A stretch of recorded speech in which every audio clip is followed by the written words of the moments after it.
मैं आप सबका अभिनंदन करता हूं, धन्यवाद करना चाहता हूं कि आज इस खूबसूरत मूर्ति का हम सब ने मिलकर अनावरण किया।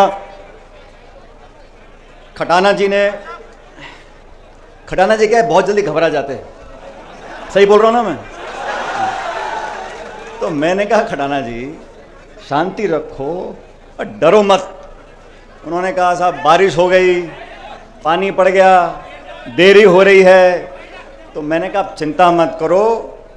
फिर उन्होंने कहा साहब वो बीजेपी वाले कोई यात्रा निकाल रहे हैं, कोई मीटिंग कर रहे हैं, कोई हाथी पे आ रहा है, कोई घोड़े पे आ रहा है। और हकीकत तो यह है कि इस मूर्ति के कार्यक्रम को बहुत समय से उन्होंने मुझसे टाइम मांगा था, लेकिन कुछ परिस्थिति ऐसी रही कि कार्यक्रम नहीं कर पाए।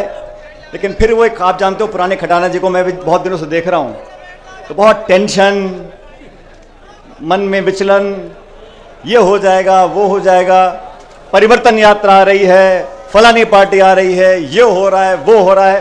तो मैंने कहा सुनो खटाना जी, 100 सुनार की और 1 लोहार की। मैंने कहा चिंता मत करो, हम सब लोग आएंगे।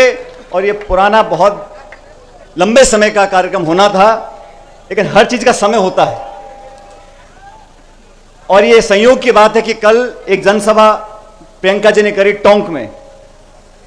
अब आप जानते हो मैं टोंक जिले से, टोंक का विधायक हूं, लेकिन मैं कैसे भूल सकता हूं कि मैं सबसे पहले दौसा का सांसद था। तो कुछ संयोग ऐसा बैठा कि जैसे ही हमारी टोंक की सभा कल खत्म हुई, हमारा आज 11 तारीख का प्रोग्राम था। तो मैं धन्यवाद देना चाहता हूं सब लोगों का जिन्होंने इस मूर्ति का निर्माण करने में, इस कार्यक्रम को कामयाब बनाने में एक दूसरे का सहयोग किया। और आप सब जानते हो चुनाव ज़्यादा दूर नहीं है। अभी खटाना जी याद दिला रहे थे 1986 में, मुझे अच्छी तरह याद है, मैं छोटा था उस समय, मेरे ख्याल 8-10 साल का होऊंगा। उस समय पायलट साहब ने इस कॉलेज का जब शिलान्यास किया था, तो टाइम था सुबह का 11-12 बजे का। हम पहुँचे रात के 1 बजे यहाँ पे। उन दिनों सड़कें छोटी थी, एम्बेसडर गाड़ी थी, डीजल की थी, बार बार गर्म हो जाती थी, रुकना पड़ता था। और साथ में आए थे उस समय सांसद थे अमिताभ बच्चन जी।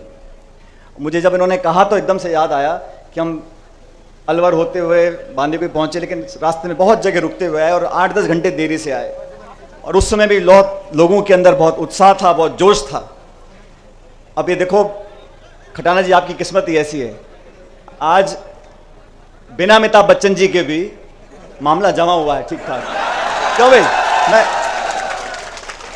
और ये बात भी सही है कि शिलान्यास पायलट साहब ने किया था, लेकिन आज उनकी मूर्ति का जहां भी होंगे वो देख रहे होंगे कि हम सब ने मिलकर उनका मान सम्मान किया है। और इस मूर्ति की प्रेरणा आने वाली पीढ़ियां हमसे आपसे लेती रहेंगी।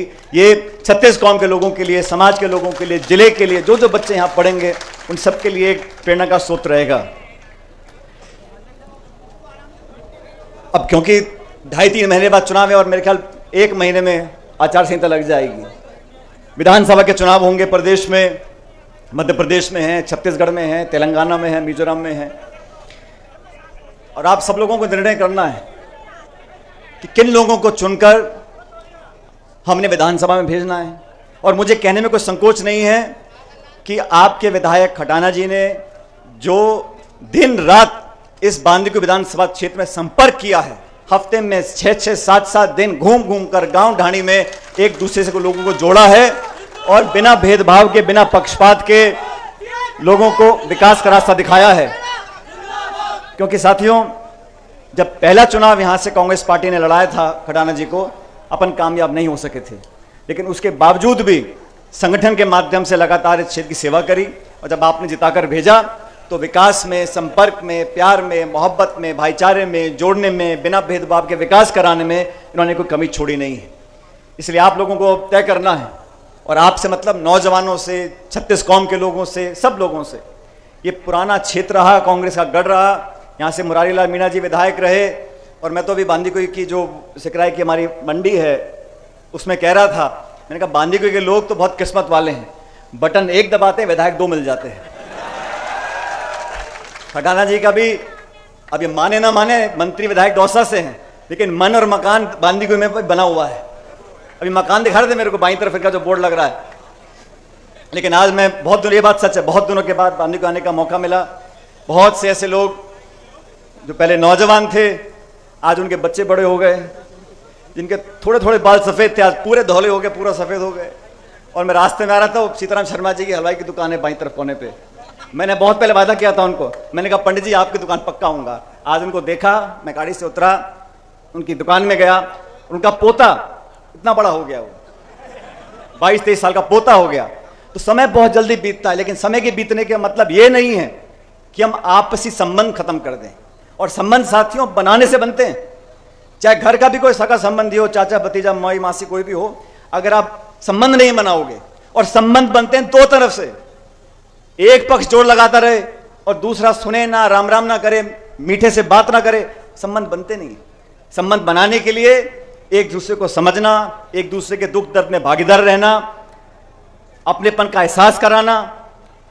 ताली दो हाथ से बस